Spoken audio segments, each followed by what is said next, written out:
गुरुजी के आश्रम में कुछ शिक्षा ग्रहण किया करते थे। उन शिष्यों में से एक शिष्य ने गुरुजी से एक दिन कहा, गुरुजी, मैं कुछ अपने साथ वालों से, मेरे हैं तो यार दोस्त ही, पर उनसे परेशान बहुत रहता हूँ। गुरुजी ने कहा, क्या बात है? गुरुजी ने कहा, वे बात बात पर, शिष्य ने कहा मुझे कि वे बात बात पर मुझे ताना देते रहते हैं और उनकी बातें मेरे दिमाग में घूमती रहती हैं। वे मुझसे शत्रुवत व्यवहार ही करते हैं। मेरा काम फिर पढ़ाई में भी नहीं लगता। गुरुजी कहने लगे, तो क्या आप शत्रुओं से छुटकारा पाना चाहते हैं? तब शिष्य ने कहा, हाँ गुरुजी, मैं चाहता हूँ कि शत्रुओं से मुझे कोई परेशानी ना हो। तब गुरुजी ने कहा कि चलो फिर तालाब के पास में चलते हैं। पास में ही एक तालाब था। वे चले गए। तब गुरुजी ने शिष्य से कहा कि एक पत्थर उठाइए और तालाब में फेंकिए। जब शिष्य ने तालाब में पत्थर फेंका तब गुरुजी ने कहा कि इसमें कितनी तरंगे उठ रही हैं।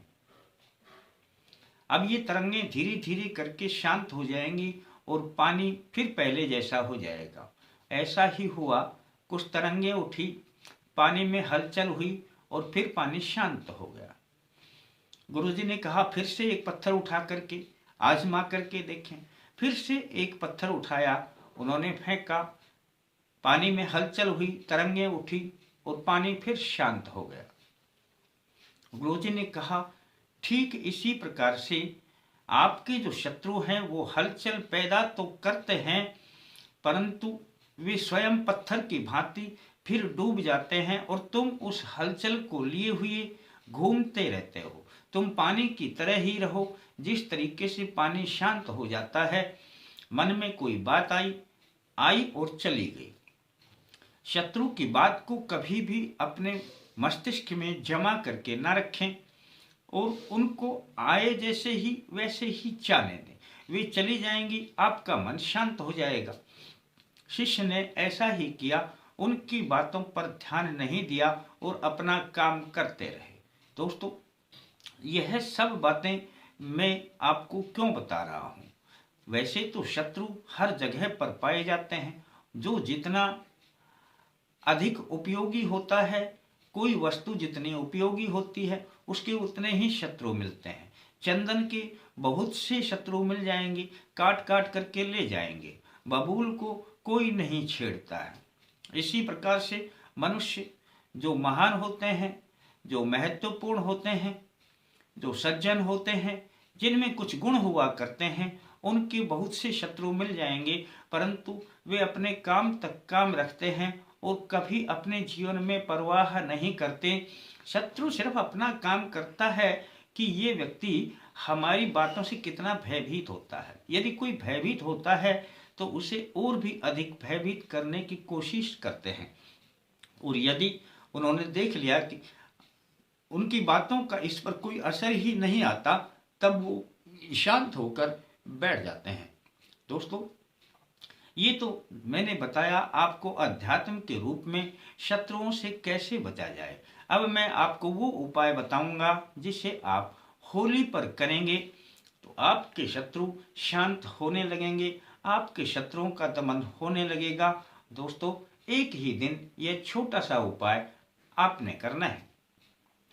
दोस्तों, उपाय बताने से पहले बस छोटी सी बात, आप जब वीडियो देखते हैं तो कमेंट्स नीचे लिखा रहता है, उसमें जय माता दी, जय सिया राम लिख दें तो बहुत ही अच्छा लगेगा।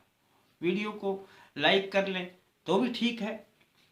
अब आ जाते हैं हम अपने उपाय पर। दोस्तों, जिस प्रकार से भगवान विष्णु ने समय समय पर अपने भक्त प्रहलाद की रक्षा की थी, इसी प्रकार से होलिका दहन पर यदि भगवान विष्णु के नाम से कोई भी कार्य किया जाता है तो वह अवश्य सफल होता है। पर आपने करना क्या है दोस्तों? बस आपने 8 लौंग की आवश्यकता पड़ेगी। जिस दिन होली का दहन होता है उस दिन एक बस 15 मिनट पहले या आधा घंटा पहले बस अपना इतना सा काम करना कि अपने हाथ में अपनी 8 लौंग ले लेना। और दोस्तों यदि 15 मिनट पहले ना भी करें तब भी कोई बात नहीं, आप 8 लौंग अपने हाथ में लेकर के और होलिका दहन पर चले जाएं, जहां होलिका दहन होता है। और यदि आप हाथ में भी ना रखें तो एक कागज की पुड़िया में 8 लौंग को बंद कर लें और जाते जाते जहां तक होली को दहन किया जाता है वहां तक कुछ फासला तो रहता ही है। उस फासले के अंदर आपने इस मंत्र को करना है। तो मंत्र आप ये तब कर पाएंगे जब आपको मंत्र यह याद होगा। इस मंत्र को याद कर लें, अपने हाथ में अपने कागज की पुड़िया में यह रख लें, सीधे हाथ में रख लें और आप चलते रहें और इस मंत्र को बोलते रहें। दोस्तों मंत्र बड़ा आसान है, मंत्र याद भी हो जाएगा। एक बार मैं बोल करके दिखा देता हूं। सकल शत्रु संहारकाय जगदाधार विष्णवे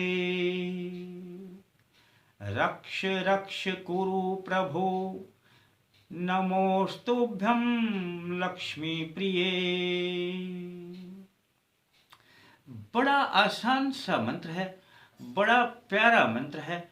इस मंत्र को आप कभी ना सोचे कि हमने कब करना है कब नहीं, बस आप जब घर से निकलें तो जहां तक है अपने चाहे मन ही मन में बोलते रहें, चाहे उच्चारण करके बोलें तो आपकी मर्जी है। बीच में यदि कोई आपसे बात भी करता है तो भले ही उनकी बात का जवाब दे दें, बात करें, उसके बाद चलें, तब फिर अपना मंत्र बोलने लग जाएं।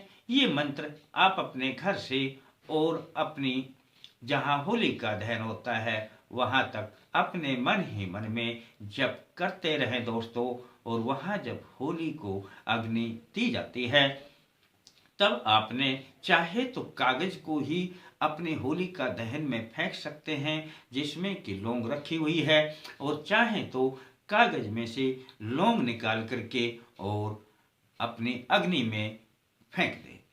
दोस्तों एक ही बार का छोटा सा उपाय है, पर दोस्तों यदि आपने यह उपाय कर दिया तो भगवान विष्णु की इतनी कृपा आएगी, भगवान विष्णु से इस दिन जो अर्जी लगाई जाती है वह अवश्य ही पूर्ण होती है।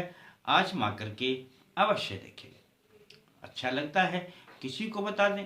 किसी ने सब्सक्राइब ना किया है, सब्सक्राइब करके घंटी का बटन आए, घंटी के बटन को दबा दें। आ लिखा है तो आल को दबा दें। फिर मिलते हैं दोस्तों नए अंक के साथ, तब तक के लिए जय माता दी।